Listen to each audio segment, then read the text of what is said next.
Okay, so I'm going to step back just for a moment and say that in 1997, I was getting the same question over and over. Why me? Why now? What now? So I decided to stage the caregiving experience. So there's 6 stages.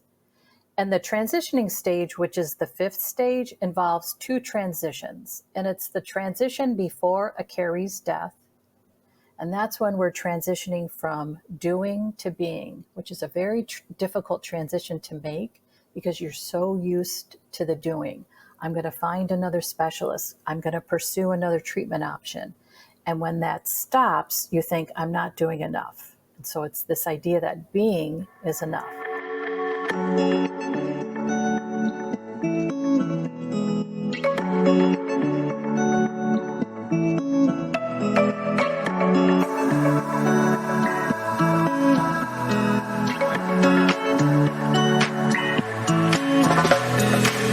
You're listening to Parent Projects, a family media and technology group production.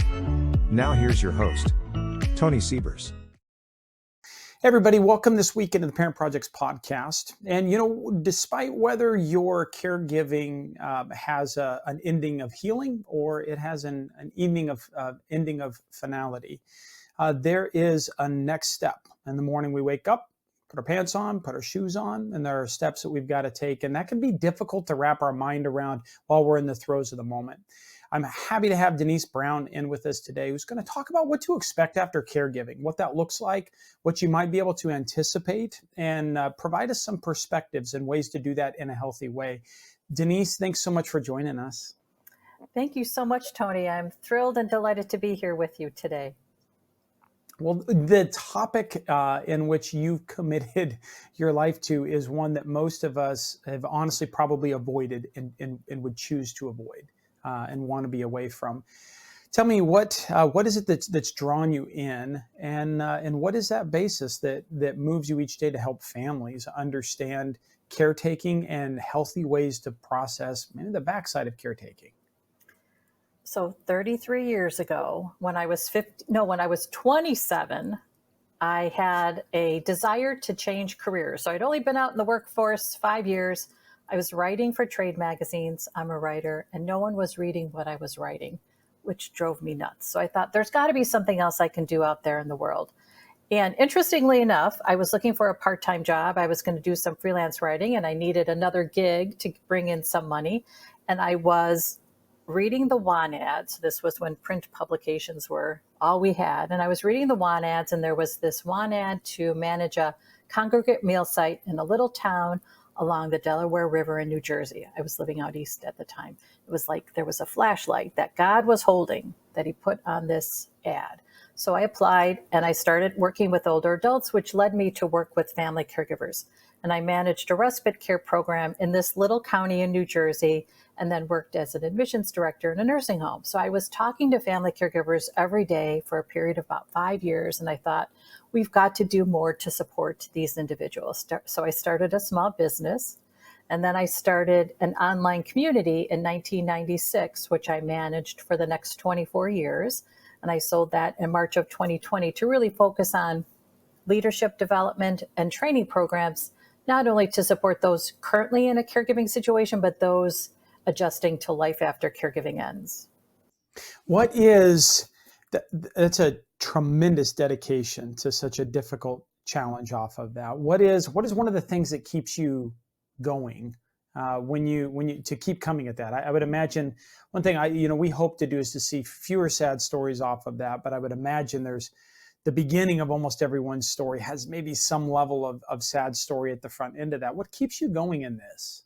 It is the story. So as a writer, every family caregiver has a compelling story, and they have all the ingredients of a good story, right? So there's a little bit of a mystery, there's drama, there's comedy. So the elements of a good story are all part of each individual's caregiving experience. And so I can never hear a caregiving story often enough. I connect with family caregivers every day, and their stories are so compelling to me. And the idea that individuals go through these experiences oftentimes in the privacy of their own home without really neighbors or the community really understanding what's happening is also very interesting to me. And so I've always wanted to be able to show up with a listening ear, a compassionate heart, and a curious spirit in order to support anyone who's going through that caregiving experience. And you mentioned, doing that or going through that alone in your own home. And I might even venture to say that many people do it alone in their own mind Oh, and even yes. have a difficult time. Yes, right. Yes. Yeah, Yeah, absolutely. having that conversation, even with other people just to the left and right for all kinds of difficulties. So those are, so you've heard a lot. You've heard a lot of story, probably parent projects. You've probably heard a lot of parent projects as people have walked through those, whether it be family caregiving. I'm going to venture to say that aging in place, that downsizing, and even the end of life kind of side of the house that we look at. What so some strings? Are there similarities that you start to pull, or things that you start to see across the board when it comes down to the emotional impacts that we have in being a caregiver? Or I think you refer to it in your books as a caree. Is that right? So the individual receiving care is our caree. Okay. We used to use actually, I had this fabulous mentor, Mirka Liberti, who had started an organization in the mid 80s called Children of Aging Parents. And I was lucky enough to live by her, and she took me under her wing. And I was riding in her car somewhere, and I said something about, well, when we worry about caring for our loved one, I thought she was going to stop the car. She said, sometimes we care for a family member who isn't a loved one. Please use the term care recipient. So then we used care recipient for many years. And I had bloggers on my online community. And one of my bloggers said to me, I feel funny calling my mom my care recipient. Can't we think of another word? So we had a contest. People suggested, ideas for a replacement term. We voted, and caree was the term that won. So we refer to anyone receiving our care as a caree. Now, how about in caregivers? I take it you just go with caregiver, Yeah. regardless of the child or anybody else that steps in there. Right. Yeah. Family caregiver, sometimes parent caregiver if you're caring for children. I always like to include family and caregiver because there's so much confusion around which caregiver are we talking about? Is it professional? Is it family? So I used family caregiver. Or even within family, a spousal caregiver or something of that nature. Yeah. You can really have different inclination, right? Yeah. Yeah. And actually, so it's interesting you talk about this because I really think it's important that we respect the language of that family caregiver. So if they don't want to call themselves a family caregiver, that is okay with me, because what I really want to know is how can I help and support you? It doesn't matter what you call yourself. It only matters that I'm arriving with the help and support that's right. I love that. I love that approach. Okay, so I pulled you a little off topic from that. Commonalities, right? And understanding, we're going to try to tackle a bit of this. And this is hopefully those that are joining us in this audience, whether it be now or this video that's coming up from them on the Parent Projects platform, is because there's an indication that there's an opportunity here that they're thinking about, but what's life going to look like? I'll briefly set up in my former career, both in law enforcement and the military. Emotional survival was a part of what's trained at academies or within training programs in the military, to set myself up to be able to handle the downturn of hypervigilance or of post-traumatic stress or those other things that come.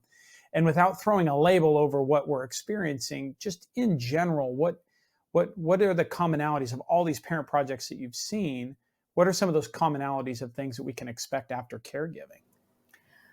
Okay, so I'm going to step back just for a moment and say that in 1997, I was getting the same question over and over. Why me? Why now? What now? So I decided to stage the caregiving experience. So there's 6 stages.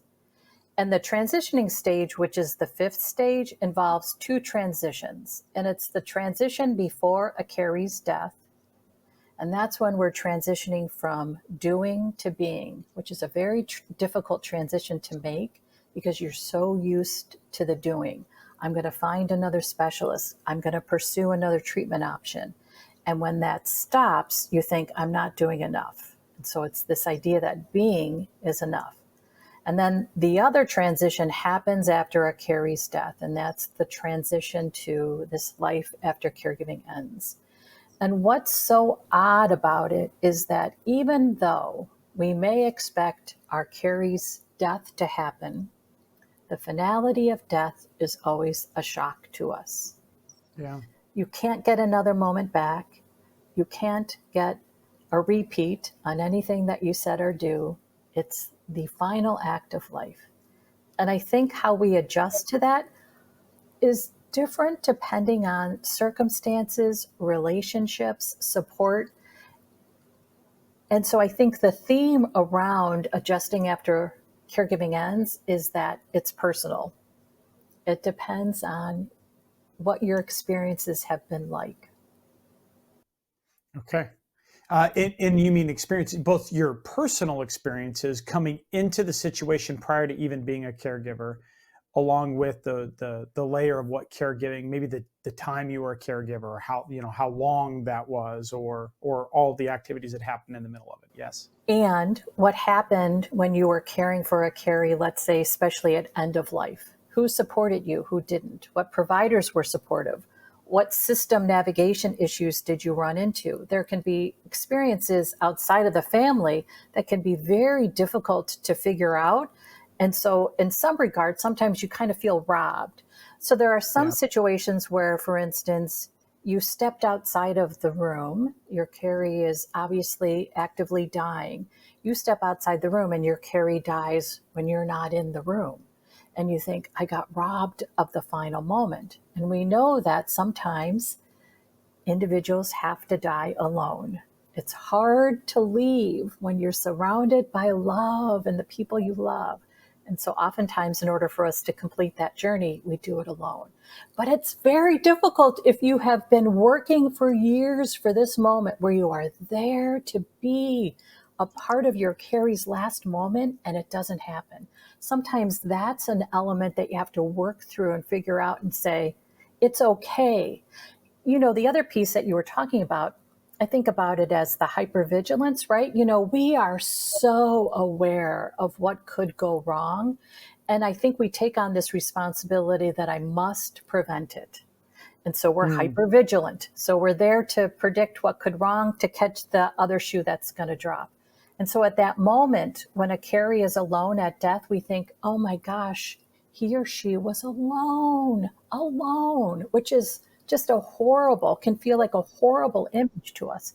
And yet, I think we can take much comfort in knowing our carees never die alone, never die alone. There's always help from the other side. You know, the angels come in and really guide our family member home. So even if we weren't present, our presence was part of that final moment.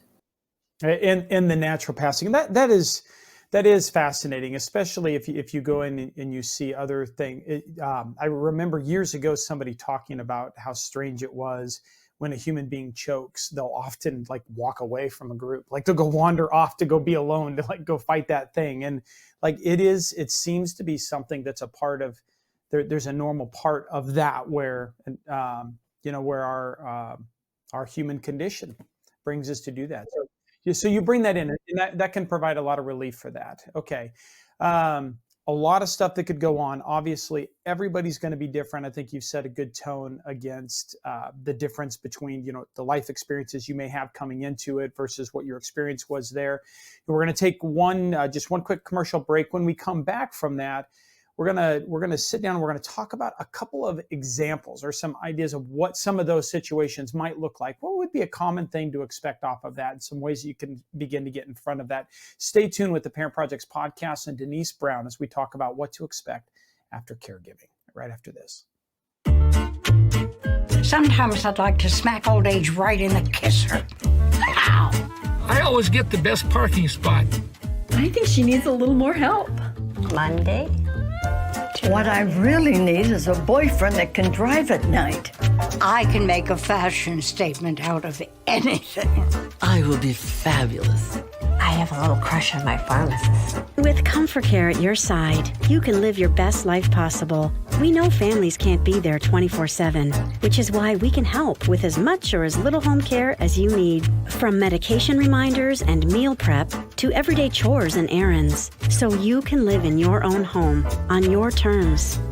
I wouldn't let aging stop me from being me. Call ComForCare now and let us create your personalized care plan and find the perfect caregiver match. Can you show that number again? She was texting. Together with ComForCare, you can both live your best life possible.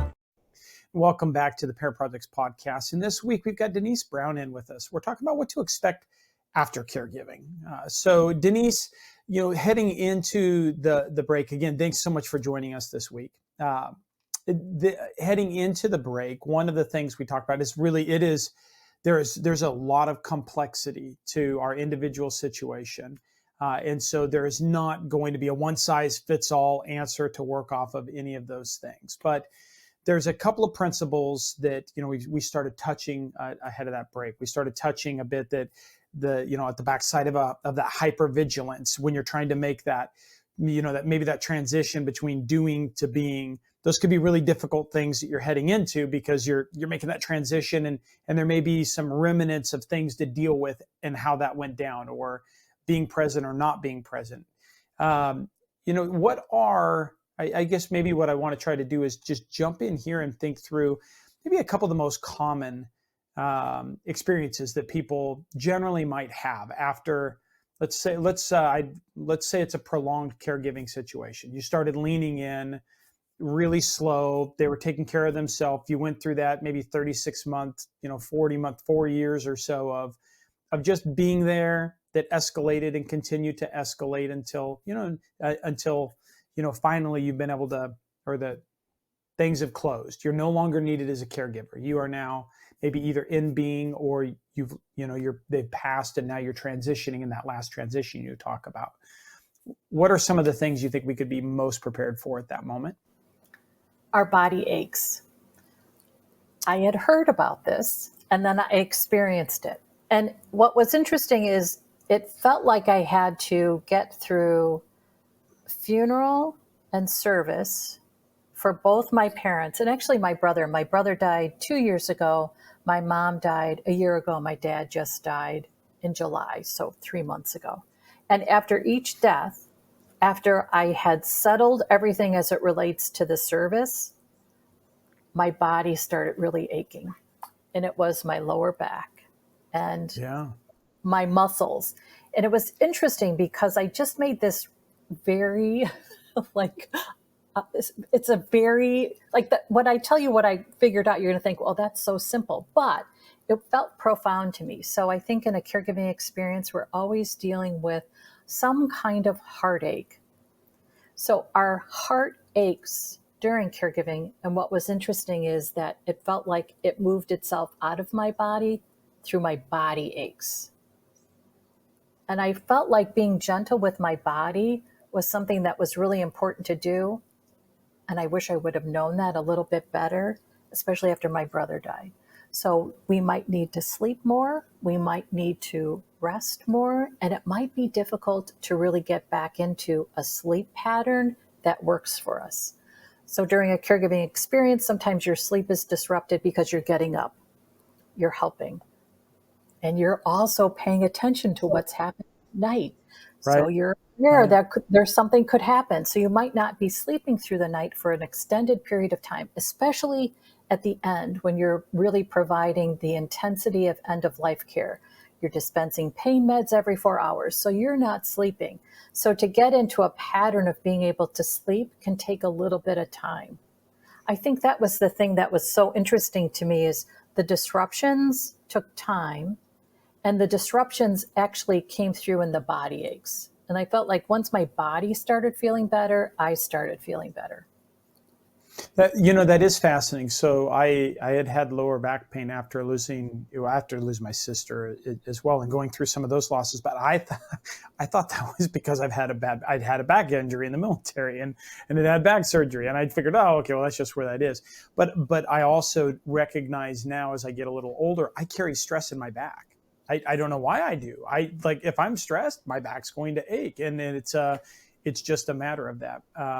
That is truly, truly fascinating, and how the body is using that. That must be where my body's able to store or work through that. We can do a whole episode against that. In fact, yes, I got a note on that. We'll pull some back surgeons in. We can have some conversations there. Yes. Okay. What are some other any other major things that we can? Well, actually, let me say what I also heard you say in there was giving space for that rest, maybe planning for that downtime on the backside, not trying to jump right back at something, but really giving time to be, I think you said, gentle with your body, Absolutely. And giving it space, even if you fly through it, giving it that time to be able to do that and have a couple of nights just real, good night's sleep or good solid sections without being interrupted to try to allow your body to begin the norm. yes. And our Okay. relationship with our phone changes too after caregiving ends. So we are constantly looking at our phone. Who needs our help? What do they need help with? What went wrong? Who's trying to reach us? And it can feel very difficult to actually leave your phone for a little bit. So I'm 3 months out after caregiving ends. I actually went out without my phone one day because I thought, I don't need it. I don't need my phone. And it was so stressful because I had been in the habit where I was available at all times for whatever emergency. So not having it, Sure. even when I didn't need it, was so stressful I had to return home. So this idea that relationships change, including our relationship with our phone. But then there's the relationship with family members. And sometimes the worry about what the family unit looks like after caregiving ends becomes the reality. So we have to be open to what the family unit looks like. So in my family, there were 5 children. My parents had 5 children. And my oldest sister removed herself from the family in 2015. So working through that and my mom's heartache about that was very difficult. So we went through a process of how do we manage her around crises and deaths. And what we've finally come through on the other side is it's okay that our family unit looks like it does without her. So we wish her well. We love her. We know that there are things going on in her life that make it difficult for her to be a part of the family, and that's okay. So there's no judgment around it, so to speak. There's no bitterness around it, so to speak. So coming to terms with what the family unit looks like can also take time, and it also can be temporary.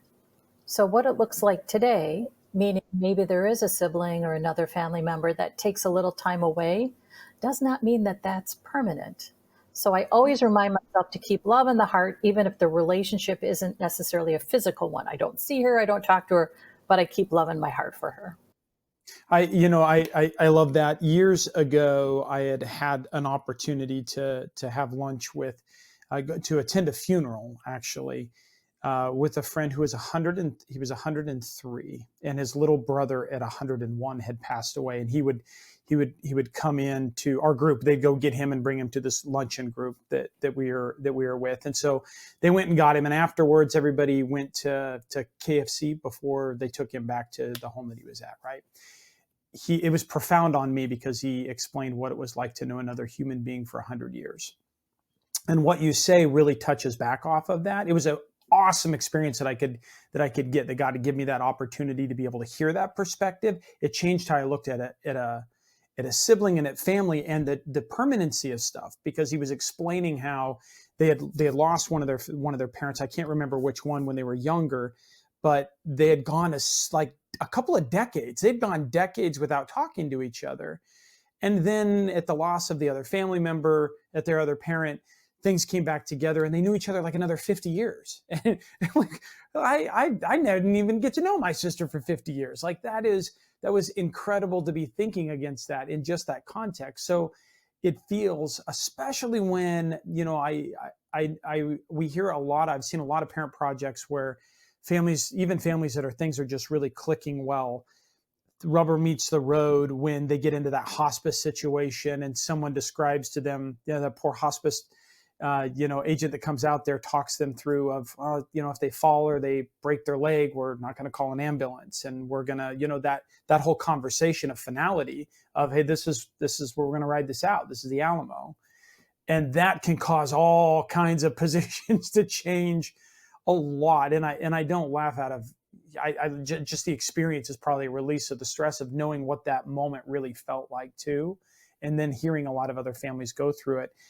So I think I love that you lay out They could be temporary. It's likely there's going to be some evolution from that, and leaving your heart open to allowing that to process, and just don't give up hope. Don't let that go away. No matter what that situation feels like there, don't give that away. There could be that opportunity. So, okay. And Yeah, the I family think, time. yeah, and I think it's also that we don't want to give up love. So if we hold love in our heart for others in our life who aren't physically part of our life, we always hold on to love. And I think that's such a nice way to be, because it's easy to get bitter. It's easy to be angry. Boy, and in many ways, it's almost like an addiction sometimes, that bitterness. And I feel like I move through my day better if I just hold on to the love. And really, here's the other piece. Yeah, and the other piece of it is, so oftentimes people would say to me, you care for your parents because you love them. And I would say, I care for my parents because I love myself. I know what my values are. I know what my priorities are. It's very important to me that I live that. I love myself when I live my values and priorities. And that includes being there for my parents who needed help, support, all of that other part of caregiving. So it's about the self-love. Even if it's really about a relationship, it's about the relationship you have with yourself. But and that is, we touch on other guests and other talks on, and this is something I've really picked up. I've really, really picked this up and adopted this too personally. It's a healthy way to look at it. One of my guests had kicked a door open once and said, okay, people aren't going to like this, but I'm going to tell you, it's not your obligation to take care of your loved one. And I was like, okay, go on. Like, you got everybody's attention. And she came on to say, she said, no family member wants to be dealt with out of obligation, including your parents. And you don't want your children to be helping with you out of obligation. But if the person you want to be remembered of is a person who stepped up and did this thing or enjoyed doing this for their family member or their loved one as a caretaking, those are good, healthy places to come from and to tackle that. You'll find that you do that in a healthy way. And those things that you don't want to do, there are great qualified people that want to go do those things. They're really good at it. They find joy in their life providing those services and helping there. Leave yourself open to let them come in and do that. And then everybody's approaching from that healthy area. I hear a lot of that in yourself, that's that loving yourself that way, and especially my faith is, I have a Christian faith as well. And that Catholic Christian faith for me says, love your neighbor as yourself, understanding that as well, coming at something not out of pity or out of that obligation, but instead out of that desire of what it is you're going to pour into.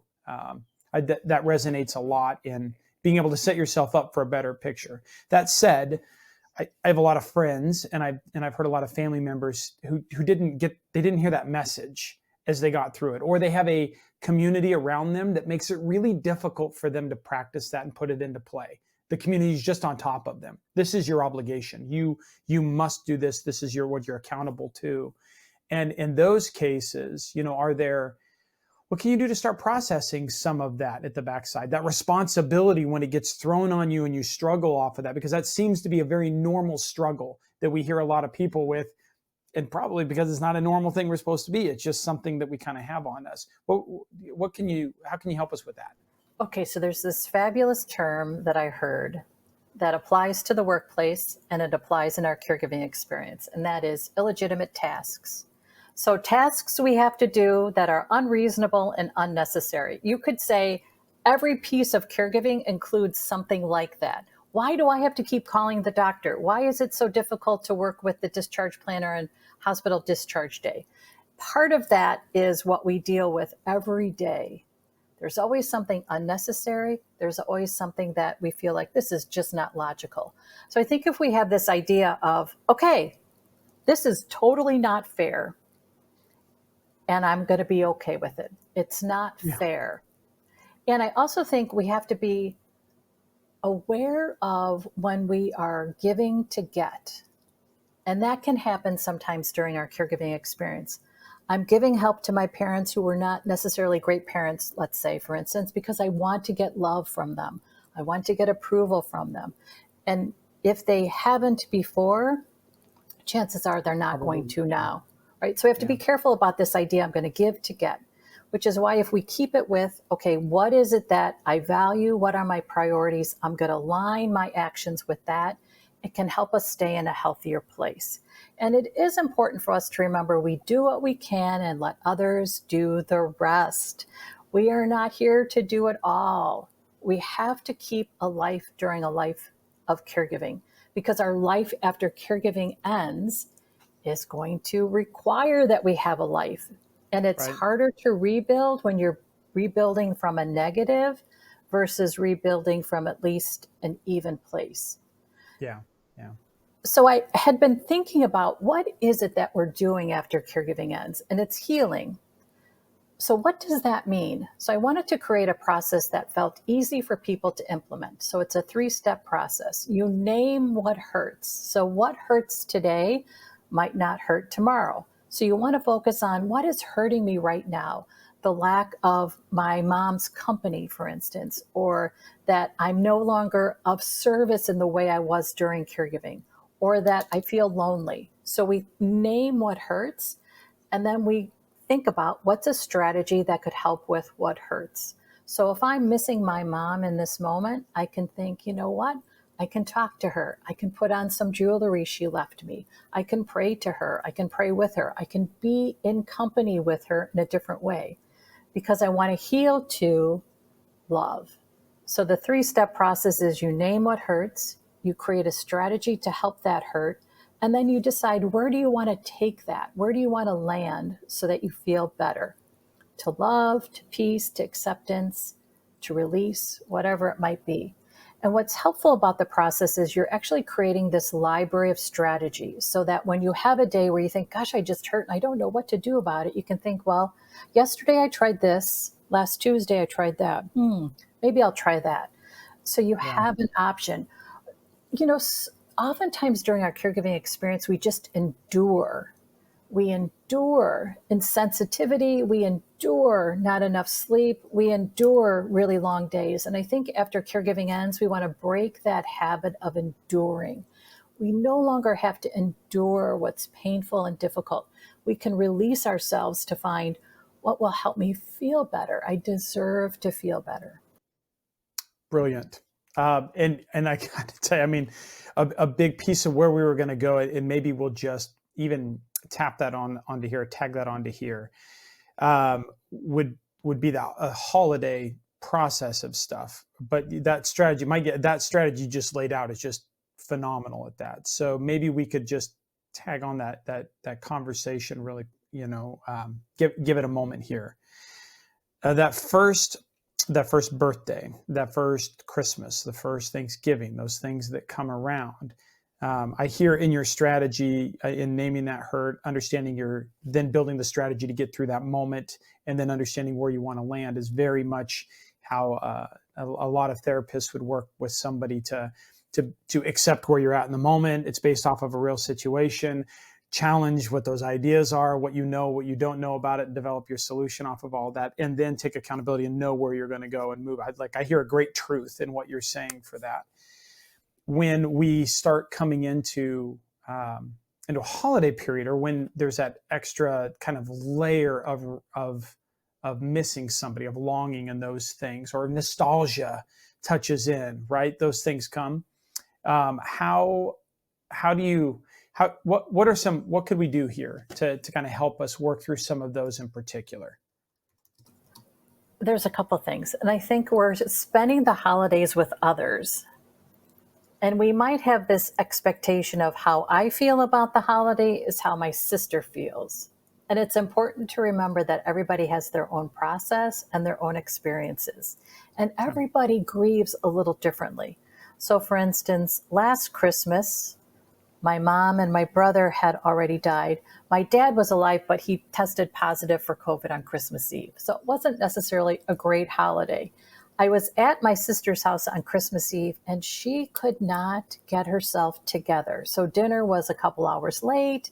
It wasn't fully cooked. And I was just kind of looking at her like, it didn't add up for me. So then I was talking to my niece the next day, and I said, this is what happened. And she said, well, she was grieving. I thought, oh my heavens, of course.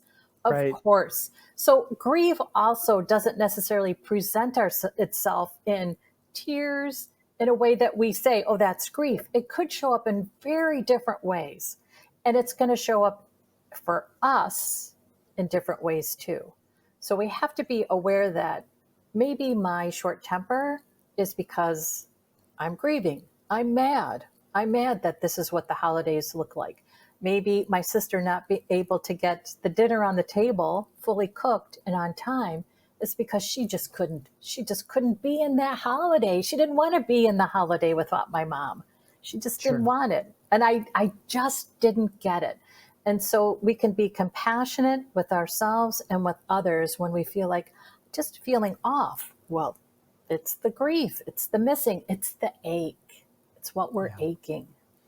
Yeah, that is, it's definitely something that we're approaching now as we're coming in towards those holidays. And I will say, I think in my own experiences, we revisit it every holiday period.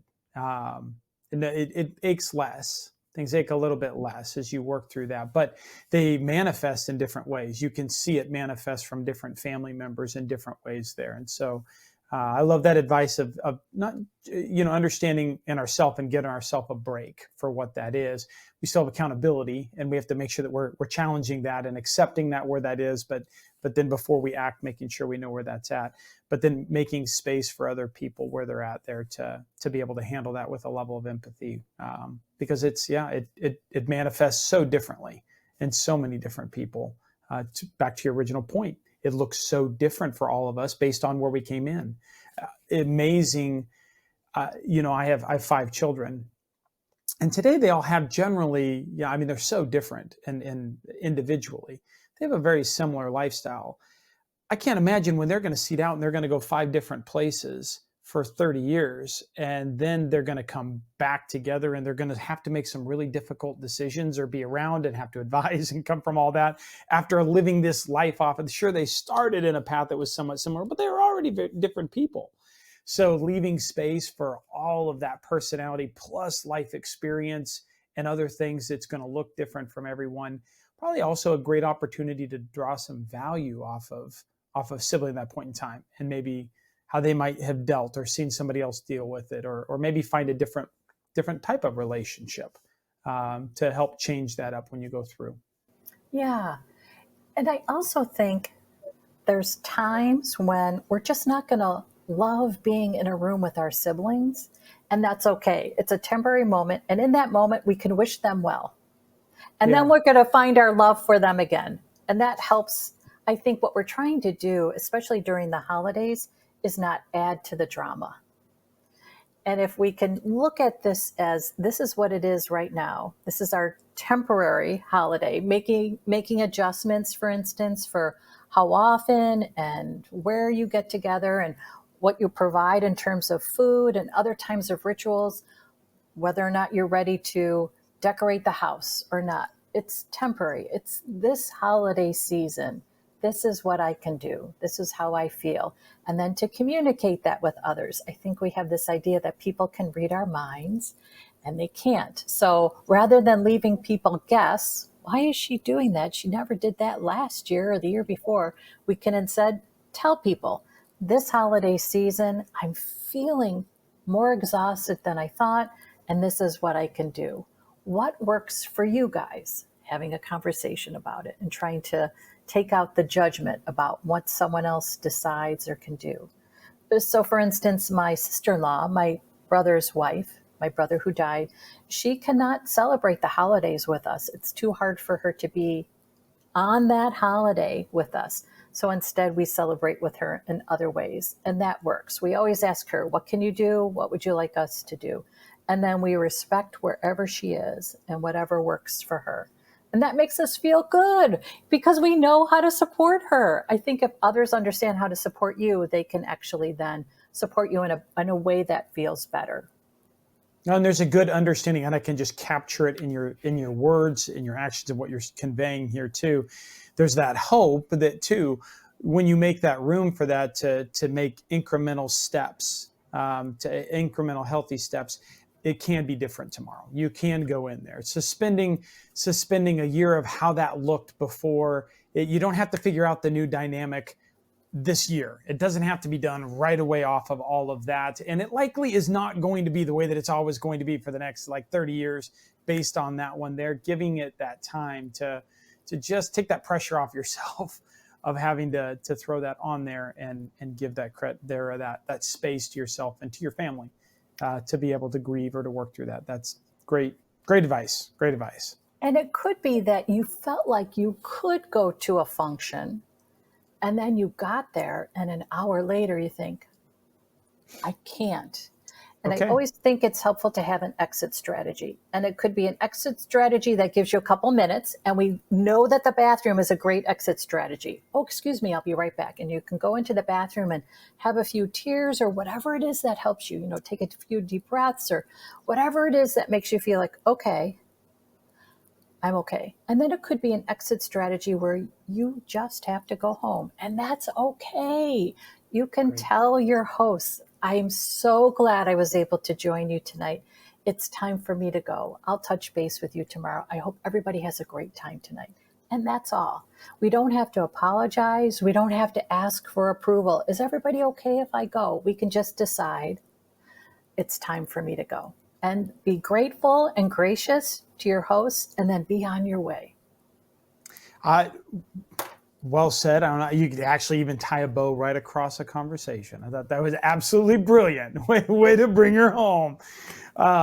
Denise, really, it has been a joy hearing the perspectives that you have and coming from that. I think these are great practical experiences. Let us know, where can the audience learn more about you and what you're doing today, your books that you have that are out. Please feel free. Why don't you talk to us about it? And then we'll put down in the comments section down below how people can find them. Yeah, so we have a community called caringourway.com, and you're welcome to join us there. We have free classes for you during and after caregiving ends. You can connect with me. We do workshops and events on a regular basis. Every year we do a beginning again retreat where we help you find your next steps after caregiving ends. I have a couple books specific to after caregiving ends. One is After Caregiving Ends, A Guide to Beginning Again. And then there's the Daily Healing Plan, which I had just mapped out, that 3-step process. There's a journal that actually gives you some ideas of situations where you might hurt, and then thinking through, what can I do? Where can I go? And it then creates a routine of actually healing your way through with this journal. Absolutely brilliant. Denise, again, thank you so much for joining us and for sharing your time, talents, and treasures with us here on the Parent Projects podcast this week. I look forward to having you back many times. Yeah, thank you, Tony. This was a lot of fun. Well, that's it for the team this week, and thanks for joining us. If you've enjoyed the content, remember to subscribe and to share this episode on the app that you're using right now. Your reviews and your comments, they really help us expand our reach as well as our perspective. So if you have time, also drop us a note. Let us know how we're doing. For tips and tools to clarify your parent project, simplify communication with your stakeholders, and verify the professionals that you choose, you can find us on YouTube, follow us on Instagram and Facebook. Thanks again for trusting us. Until our next episode, behold and be held. Thank you for listening to this Parent Projects podcast production.